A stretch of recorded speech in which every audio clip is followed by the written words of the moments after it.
Internet world, I had to look for the camera because I'm so used to the camera being down there and not up there. So the OK sign is now considered racist. Can you believe that? What does this world come to? Anyway, this video is about court-appointed attorneys. I'm not going to say exactly who it is, but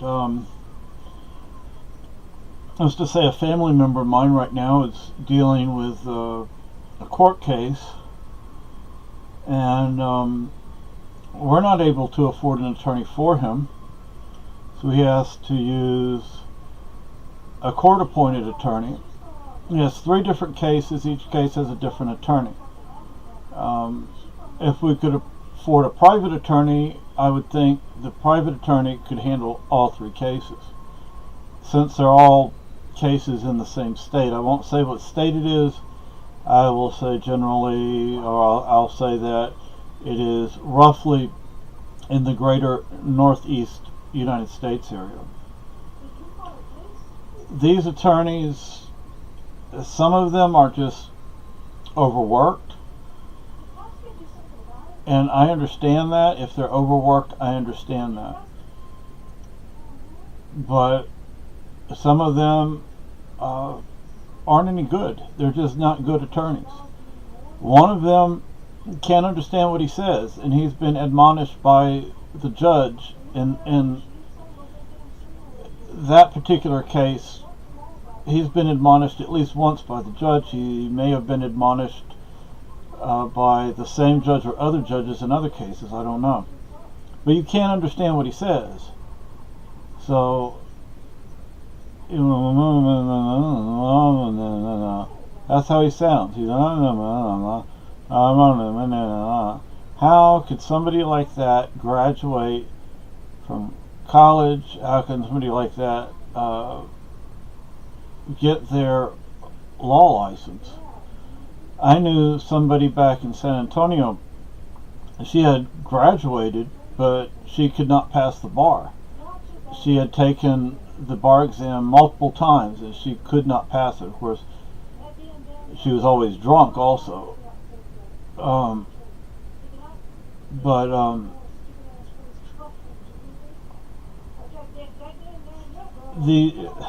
How in the world do you get your court-appointed attorney to do their freaking job? I don't know. I mean, I've looked it up. One thing I found, and I can't find it again, is that you tell your attorney something to the effect of, look, you're my attorney. I expect you to handle my case appropriately, properly, and to provide me a vigorous defense. And if you don't, I'll report you to whatever agents. I don't know if it's the state bar or who it is. Well, generally I wouldn't want to have to do that. At least I wouldn't want to say it like that. But how do you get your court-appointed attorney to do their job? If they're overworked, look, it's like sometimes they just go through the motions. They're not there to defend you. They don't speak up in court. They're not aggressive. And they just, okay, we'll accept a plea deal. I'm like, no, we're not going to accept a freaking plea deal if the person's not guilty. You don't accept the freaking plea deal if you're not guilty. If the prosecutors really think that they have a case and they can win a case against you, generally speaking, I don't think they would offer a plea. Our court system is really screwed up. Until I had my own family have to deal with the court system, I wasn't. Now, I mean, I've met people that have. I met one person. He was a neighbor. I don't remember how many years he did in prison, but it was a case where he wasn't at fault, or he wasn't fully at fault. And they acknowledged in the courtroom that, yeah, people turned street signs around. So he thought he was going in one direction when he was really going in the other direction, and it caused a head-on crash. And they acknowledged in the courtroom that some people or someone had taken street signs and reversed them. And but it's like that's completely ignored. And the judge is not your friend. The judge is not there to defend you.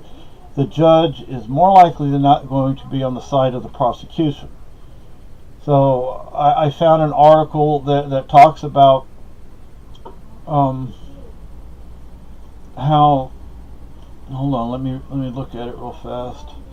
Court-appointed attorneys do little work, records show.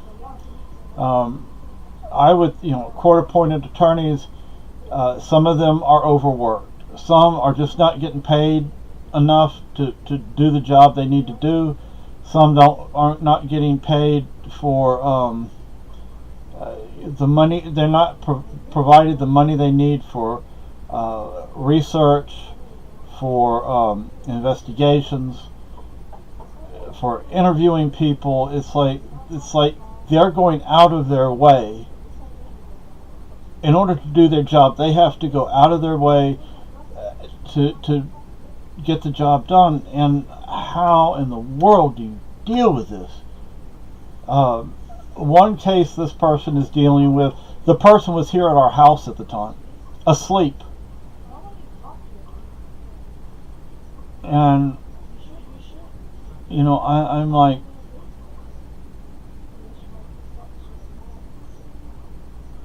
I don't know. I mean, this is really aggravating. If this is the way our court system works, then I have no respect for the court system. This is the way the legal system works. I have no respect for the legal system. And for attorneys and judges and prosecutors, I mean, I don't know how many cases I've read about where the prosecutors have been found to have made up evidence or to have otherwise done very unethical things. There's a movie coming out about Mr. Wellingham. He was an innocent man murdered by the state of Texas. There have been numerous cases in Florida, in Texas, and other locales where people have been put on death row. They weren't guilty. There was little or no evidence against them in some cases. Other times, evidence was fabricated, and this is not dealt with properly. So I'm really upset. This is very aggravating. I don't know for sure, but I have a very strong suspicion that this individual is paying for protection.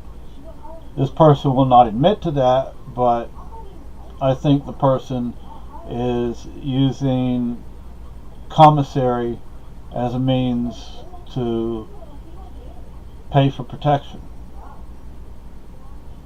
I remember I saw something about one case where a convicted person was brought back into court, and in the court it was brought up about what was going on in the prison, the drugs and things like that, and the judge was dumbfounded that this kind of thing would go on in prison. What do you think goes on in prison? What do you think goes on in prison? It's not a good place. There are some very, very bad people there.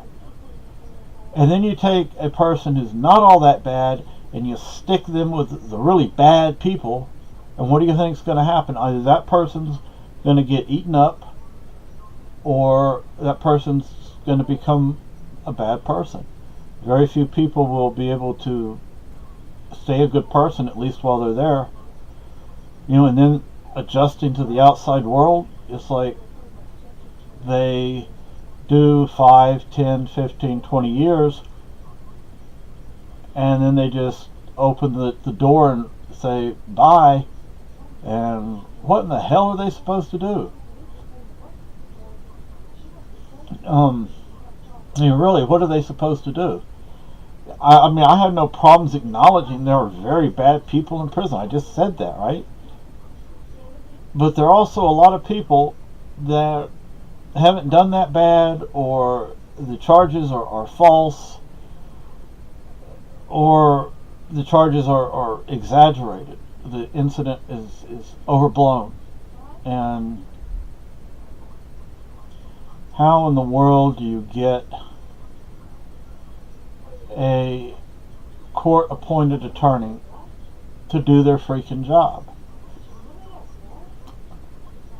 if they're not being provided enough money to do the research, to spend the time on the case, to hire investigators, etc., to do interviews, depositions, etc., then how are they're not really able to provide a proper defense. And I'm really frustrated with this. And I actually looked this person up on the DOC website, Department of Corrections website for that state, and this individual was supposed to be let out in January, yet the person is still there.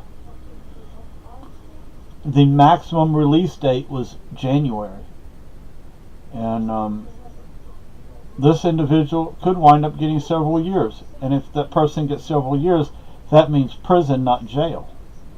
Jail is bad enough, but then prison, oh boy, that's going to be hell on this person. So yeah, I have a serious problem with the way our court system works today. Very serious problem with it. You know, and if you look at the U.S. Constitution, when it talks about felonies, for example, $1,000, right? Well, what do you think? $1,000 from, let's just say 1790, 1800s. How much do you think $1,000, that, if you did the equivalent, how much that would be today? It'd be a whole lot of money. $1,000 back then was a whole lot of money. You know, you might get $2 or $3 a week if you were lucky back then, and now, oh boy. So I don't have an answer to this. Well, I do have an answer, but I don't think people would like it. So I don't know what to do. I'm frustrated.